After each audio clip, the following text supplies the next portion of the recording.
आज भी हमारे पास एक डिपॉजिटर आया था, 15,000 मिलने के बाद 10,000 घर के मिला के 25,000 हमारे पास इन्वेस्ट किया था। अब ये डिपॉजिटर के क्या बोला जाए? री इन्वेस्ट, नॉट पेमेंट। अब बोलिए। दूसरा, जो बार बार सॉल्व कर रहा है, जो कोई पेमेंट नहीं हुआ था, कोई पेमेंट नहीं हुआ था, कैसे पेमेंट नहीं हुआ था?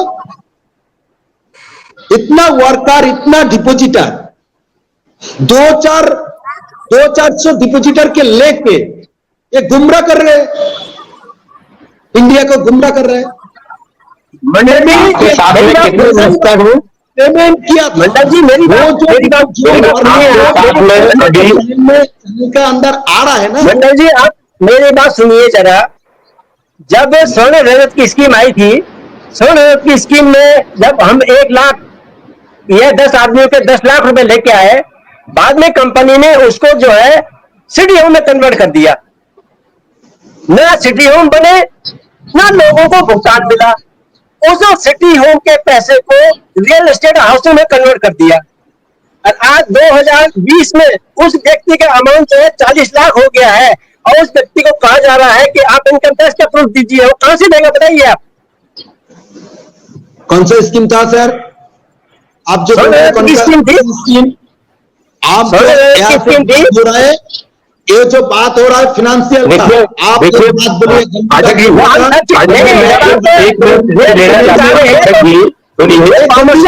की स्कीम थी। एक मिनट सुनिए, वन बाय वन बोलेंगे तो स्थिति साफ होगी। एक मिनट सुनिए सर, एक मिनट सर, मैं ये चाहता हूं, जो महोदय जी बोल रहे हैं, वर्तमान में हम चल रहे हैं, वर्तमान में हम जी रहे हैं, और वर्तमान में हम रह रहे हैं, और वर्तमान में हम भुगतान मांगना चाह रहे हैं। आप हमारे पास सहारा क्यू शॉप का, सहारा रियल एस्टेट का, सहारा हाउसिंग का, और हमारा India, Sahara India, star multi credit cooperative society, सबका भुगतान मांग रहे, सारा पेपर है। और हमारे कन्हैया जी भी कह रहे हैं, और ये भी कह रहे हैं कि 90% लोग हमारे साथ है। ये इनका दोनों का कहना है। मैं चलो मान लेता हूं, कोई दिक्कत नहीं, 90% आपके साथ है। अगर 90% ज्यादा लोग होते हैं प्रदत्त जी, या फिर ज्यादा लोग होते हैं, मैं ये गणित पूछना चाहता हूं, क्योंकि मेरे को गणित आता नहीं है।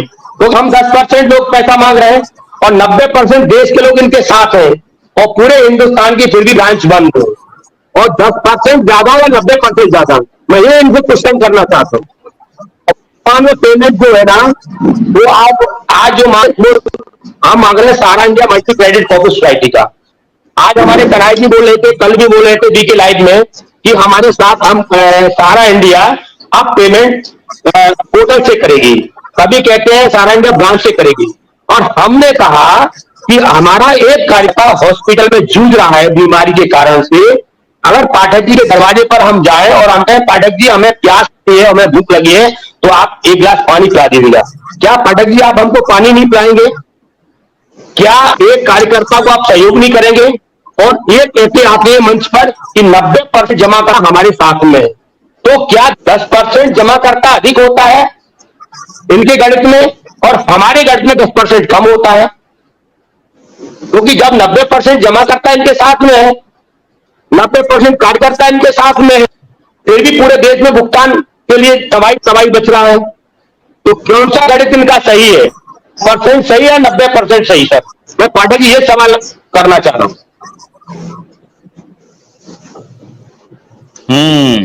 न्यूटन साहब, कन्हैया जी, अब 1 मिनट कन्हैया जी ही जवाब देंगे। नहीं, अभी ये कन्वर्जन का और री इन्वेस्टमेंट का खेल और गहराता जा रहा है। अब ये 73,000 करोड़ रुपए के बारे में भाई स्पष्टता से बताइए कि 2015 तक या 2012 तक या 2011 तक क्या उसको लौटाया गया? और ये 73,000 करोड़ रुपए जो है ये कब से कब तक का है? क्या 1978 से है, या 2010 के पहले 10 साल का है, या फिर 20 साल का है, या 30 साल का है? ये 73,000 करोड़ रुपए कितने दिन का था? और जो कहा गया कि 2015 तक आपको लौटा देना है, उसमें से कितना एक्चुअली लौटा? और फिर कन्वर्जन हो गया, फिर री इन्वेस्टमेंट हो गया, इसका थोड़ा कुछ जानकारी देंगे कन्हैया जी? पहले ये बताइए कि ये जो 73,000 करोड़ रुपए था वो कितने अवधि तक का था? जी नमस्कार। बोलिए। नमस्कार। तो पहली बात तो ये कि आज सवाल खड़े किए जा रहे हैं कि क्या 73,000 करोड़ का पेमेंट हुआ था कि नहीं हुआ था, क्या 23,500 करोड़ सेबी का पेमेंट हुआ था कि नहीं हुआ था, क्या अभी तक 25,000 करोड़ सेबी ने जमा कराया है कि नहीं कराया है। और आज का आपका विषय भी है कि क्या सहारा ने सरकार के सामने सरेंडर कर दिया है। तो सर, सभी सवाल का जवाब देने से पहले मैं आपको बताना चाहता हूं कि सहारा का बिजनेस जो है वो पेरा बैंकिंग का बिजनेस है। पेरा बैंकिंग मतलब one type of banking. Banking का पैरेलल होता है पेरा बैंकिंग, जहां पर रोज का लेन देन होता है। अब ये सवाल खड़ा कर रहे हैं कि भाई सहारा श्री तो शुरू से ही या सहारा तो शुरू से ही ये कन्वर्जन कराते आते थे, तो क्या ये कहना चाहते हैं कि आरबीआई ने जो क्लीन चिट दिया है वो गलत दिया है? तो इसका मतलब आप आरबीआई के ऊपर सवाल खड़ा कर रहे हैं कि आपने सहारा को क्लीन चिट क्यों दिया है। आज तक कभी भी आरबीआई ने कोई ऑब्लिगेशन नहीं लगाया इस पेमेंट को लेकर के, 73,000 करोड़ की पेमेंट को लेकर के। ठीक है, मैं सर पाठक साहब, सहारा का जो बिजनेस मॉड्यूल है वो पेरा बैंकिंग है, लेन देन का है। तो यहाँ एक रिन्यूअल शब्द भी आता है, रिन्यूअल। आप बैंक में अगर किसी का एफडी पूरा हो जाता है तो वहां रिन्यूअल होता है या तो ऑटो रिन्यूअल होता है। हमारे भी एफडी सर्टिफिकेट हमारे फादर के हैं, ऑटोमेटिक रिन्यू हो जाता है बैंक में बिना कोई इंटीमेशन, बिना कोई लिखित का, क्योंकि वो ऑटो मोड में चलता है।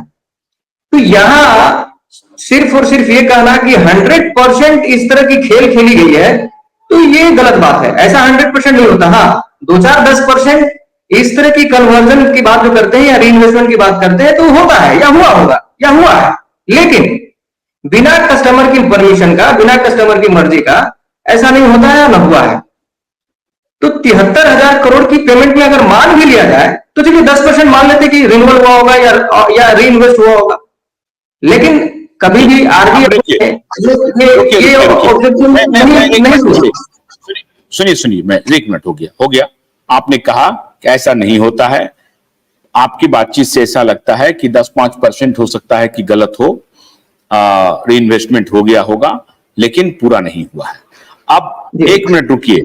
यहां पर अशोक जी भी हैं, सतीश जी भी हैं, मुकेश जी भी हैं, विष्णु भी हैं, और ये हैं न्यूटन, और आप कह रहे हैं कि ऐसा नहीं हुआ है।